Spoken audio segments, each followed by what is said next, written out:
Orgasmic enlightenment, where the sexual and spiritual come together. I'm Kim Anami, and I'm a holistic sex and relationship coach and a vaginal weightlifter. In this show, we explore all things intimate. I believe that our sexual energy is life force, creative energy, and we can use it to shape our worlds, strengthen our relationships, and self-actualize. I blend the most avant-garde information from neuroscience, ancient sexual practices like Tantra and Taoism, to renegade wellness modalities to show you how to create gourmet sex in your lives. Come one, come all. Sex and creativity. Sexual energy equals creative genius. There's a direct connection between sex and creativity. As I always say, sexual energy is life force energy. This is the energy that creates new life. And if you aren't making babies with it, then you can tap into that energy and channel it into everything that you do. Even if you are making babies with that energy, you can still channel that energy into your life. If you're having any kind of creative blockage, so you feel like your business is stagnating, your revenue streams are drying up, maybe you have writer's block, you don't feel like you're getting any fresh ideas, you're feeling stuck or lethargic and you can't really focus or just unproductive in general, look at your sex life. Is your sex life dry too? Are you feeling sexually stagnant? Has someone fucked you into another galaxy recently? Probably not. There's always a connection. Sexual energy is creative energy. I often joke about how I don't do coffee, I do orgasms, which is true. I never touch coffee unless I shove it up my ass for a great coffee enema, but otherwise it never goes into my mouth. I tap into my vagina for energy. In the middle of my workday, when I feel a lull or a creative plateau, feeling a bit, sparse on juicy ideas, I will head into the bedroom and I grab my yoni egg or a dildo or my partner or maybe all three. And I will spend anywhere from 20 to 45 minutes self-pleasuring, breathing, exercising my vagina, and revving up my sexual energy. Afterwards, I feel rejuvenated, inspired, and ready to get back to work. I am smothered all over in pleasure and play. Think of when you've had amazing sex, like a night of sex where you stayed up maybe the whole night, hardly had any sleep, and then you went to work the next day. You were probably floating. You probably had this goofy grin on your face that no amount of problems or stress could wipe off. Instead of bemoaning your lack of sleep, you were happy, calm, open, playful, and full of great ideas. That is sexual energy in action. That is you tapping into the creative power of your orgasmic, juicy, creative, blissful energy and using it to build your life, better your business, and increase your vitality. All of this power is at the tips of your fingers or a little bit deeper inside your genitals. Sadly, so many people turn to drugs, alcohol, all kinds of substances, and unhealthy experiences to try to get their creativity flowing. There's an example of Jonathan Franzen, who's the award-winning author of The Corrections and other books, and he's a classic example of the tortured artist. He would drink tons of vodka, numb out, put on a blindfold and earplugs, and drown out the world in order to write. And there's always the beautiful, and I have to say I'm kind of partial to, example of Hunter S. Thompson. I think because he's also just such an outrageous character in general, but he was absolutely reliant on all manner of substances to get his creativity going. But I guess it's a bit of like burn out, die young. But anyway, maybe he's an exception. I quite like Hunter S. Thompson. But anyhow, the point is, there are many ways to reach this state of consciousness, and my belief is that they don't have to be accessed through drugs and alcohol. And it seems like a very easy, fast route to get there, but to me it's an illusion, and it's not a sustainable route. And you can get much higher and much deeper and much more incredible inspiration via your own ways and your own states of exploration. And that's kind of what my whole life has been about, is how do we get to these places without taking substances? And one of my major tools for getting there is through sex. So my idea is that you get high on orgasms instead, your own primal life force, and then you'll be so fulfilled and pleasured that you won't need or have this other urge to take these other substances. I haven't gotten conventionally high in over 25 years. I don't even take Tylenol. I pretty much use sex as the remedy for everything and a few other things put in the mix. But really, I see it as this incredible creative force. And look, the proof is in the pudding. Whose vagina started a worldwide movement for women to use yoni eggs? Look, I didn't invent this concept, but it was practiced by almost just a handful of people on the planet until me and my vagina came along and lifted the world up by storm. All of my best ideas come from my vagina. That one did, me traveling the world, lifting objects indigenous to various regions with my vagina. One of my main gauges for how much I'm in touch with my sexual energy is the quality of original ideas that I'm putting out into the world. I'm a big proponent of the concept that there are still original ideas out there. There's kind of this quote or phrase like, oh, there's nothing original left, everything's been done before. It's such a crock of shit, because the only people who say that are the people who don't have original ideas. The rest of us with original ideas are just getting out there and fucking making art. So, fucking and making art, or making the art of fucking, haha. So anyway, one of my big heroes, I think I might have talked to him in my original Origins podcast, is Ian Schrager, who created Studio 54 and is the actual original inventor of the boutique hotel. He came up with this idea that we ought to have hotels that were the place to go in cities, and they were self-contained and artful and beautiful and totally unique.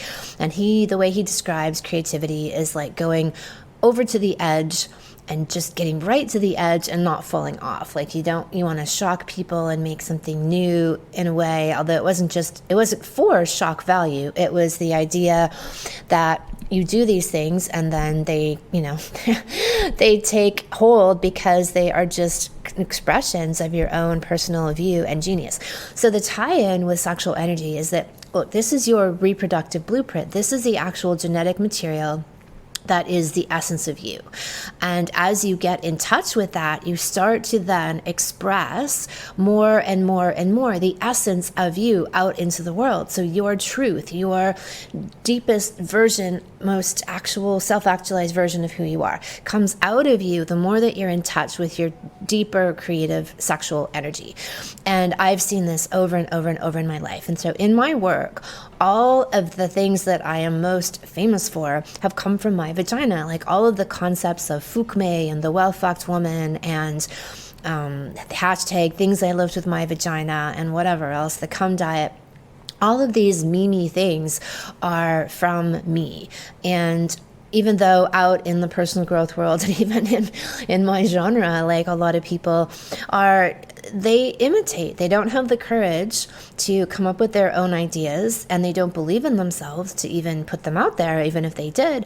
And so they just take from other people. It's about courage, and it's about having that flow, that stream of concepts that come to you. Like there's no greater joy than coming up with an idea that is fresh and new and based on your observations in your work, your life, or just bubbles out of you. And yes, like things can be connected to and inspired by, like I didn't invent jade eggs. I didn't invent the concept of vaginal weightlifting, but I took that into this humorous, playful, irreverent, but profound concept of lifting things all over the world with my vagina, and it created this superstorm. That thing went so viral, I couldn't even believe it, that mainstream publications were talking about vaginas and eggs and yoni eggs and the power of this, and now they're everywhere. Even like yoga studios will sell yoni eggs. It's quite fairly commonplace now,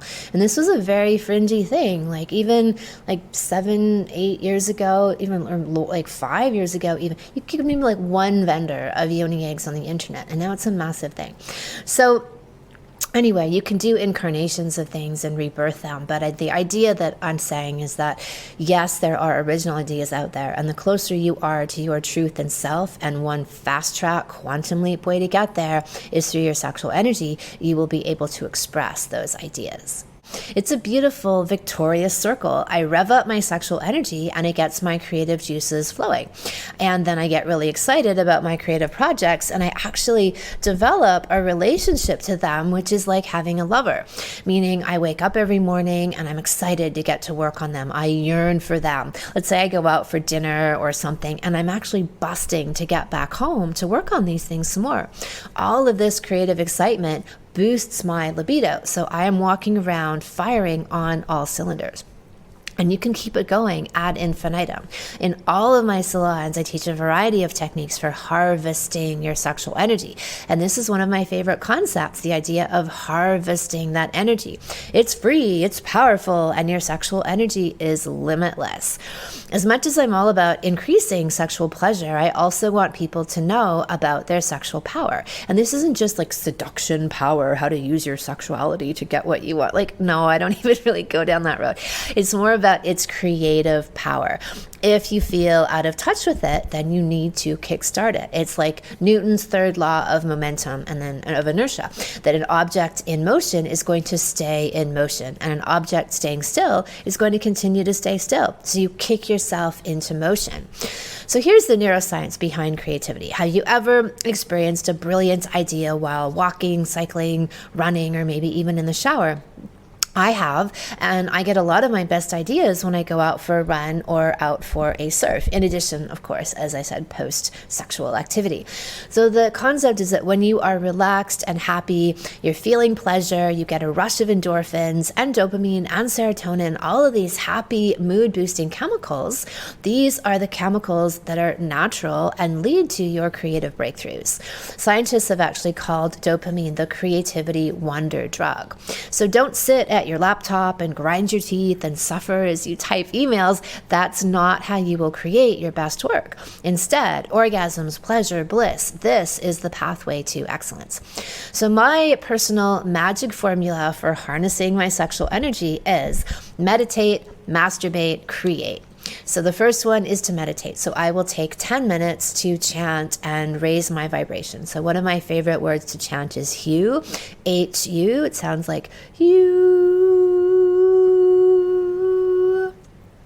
This is an ancient name for God, spirit, energy, whatever you want to call it. It's meant to have a very high vibration. So this acts to uplift your state of consciousness so you're in a better state to receive higher wisdom and intuition.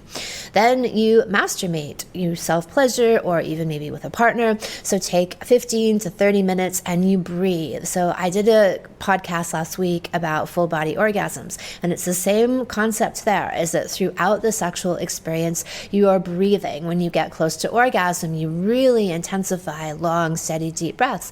And this helps to recirculate your sexual energy back into your body, into your system, instead of just ejecting it out into the universe. We want to eject it out, but consciously as your creative genius. And then the third step is you create. So go do something, whether it's writing, painting, parenting, carpentry, gardening, or, it doesn't have to be these conventional ideas of creativity, like sculpting with clay. It can be anything that you have, like a writing project for work, anything in your life, even a social event that you want to feel like you're at the top of your game and you're oozing charisma. So this is how you infuse your sexual energy into everything you do. So even as you've finished your process of meditate, masturbate, as you go out to create, be consciously aware of how you're taking your sexual energy, this creative life force, and you are spreading that out into the world like this giant creative ejaculation that's going out into the universe. So this energy is beautiful, beautiful, powerful energy. And I'm always thinking about how I can tap back into it and use it as a life force. Now, if you really want to hijack your dopamine, then whether you go for your coffee break alone or with your partner, as you build to orgasm, you build, you breathe, you build, you breathe, and then you stop. Cycle through several rounds of your deep breathing. Do this a few times and then get back to work. So you don't actually go over the edge in into orgasm. So why this is a hack is because you generate the most dopamine on the ascent to orgasm. And then you get a burst of prolactin at the peak when you have the orgasm to counteract it once you go over the edge. You also get some oxytocin, which is another really good feel-good chemical.